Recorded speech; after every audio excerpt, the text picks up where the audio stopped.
মেহেরপুর চুয়াডাঙ্গা ও মেহেরপুর মুজিবনগর সড়কের দুই পাশে সারি সারি গাছ। সম্প্রতি মেহেরপুর চুয়াডাঙ্গা সড়ক 4 লেনে উন্নীত করার প্রকল্প পাশ হয়েছে। এ কারণে 6 কিলোমিটার সড়কের পাশের 976টি গাছ কাটতে জেলা পরিষদকে চিঠি দিয়েছে সড়ক বিভাগ। একইভাবে 2 বছর আগে মেহেরপুর মুজিবনগর সড়কের প্রশস্তকরণের কাজ শেষ হলেও গত মাসে সড়ক সংলগ্ন 464টি গাছ কাটার চিঠি দিয়েছে সড়ক ও জনপথ বিভাগ।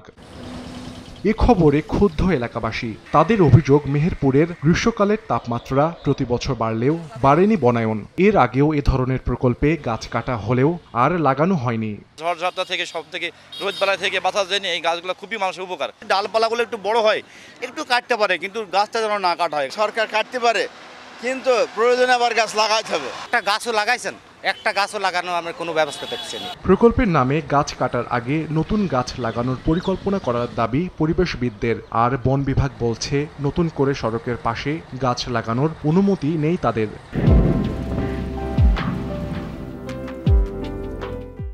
যে গাছগুলো কাটা হয়েছে আমরা দেখি না, 15 বছরের যে গাছ কাটা হয়েছে সে গাছগুলোকে আবার নতুন করে রোপণ করা হয়েছে। নিশ্চয়তা থাকতে হবে যে রিপ্লেস করা হবে, এইটা মুসলেকা হোক। সড়ক বিভাগ বলেছে যে সম্প্রসারণের কাজের পরে প্রকল্পের সাথে তারাই বৃক্ষরোপণ করবে।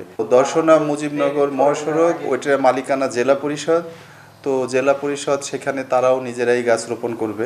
গাছ কাটার জন্য শীঘ্রই টেন্ডার প্রক্রিয়া শুরু হবে বলে জানায় জেলা পরিষদ। আর প্রকল্প বাস্তবায়নের পর নতুন বনায়নের পরিকল্পনার কথা জানায় সড়ক বিভাগ।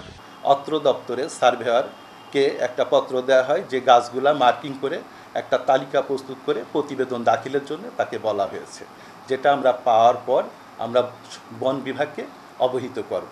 পরিকল্পনা অনুযায়ী গাছগুলো লাগানো হয়নি, তবে আমরা আসলে মূলত হচ্ছে যে ওই সড়ক সম্প্রসারণের জন্য হচ্ছে গাছগুলো আমরা সরাতে চাচ্ছি, এবং সড়ক সম্প্রসারণ হয়ে গেলে আমরা হচ্ছে যে আবার ওখানে বনায়ন করে দেব। বন বিভাগের তথ্য মতে গত 10 বছরে মেহেরপুর জেলায় বিভিন্ন সড়কে সরকারিভাবে 14,000 গাছ কাটা হয়েছে। সময় সংবাদ, মেহেরপুর।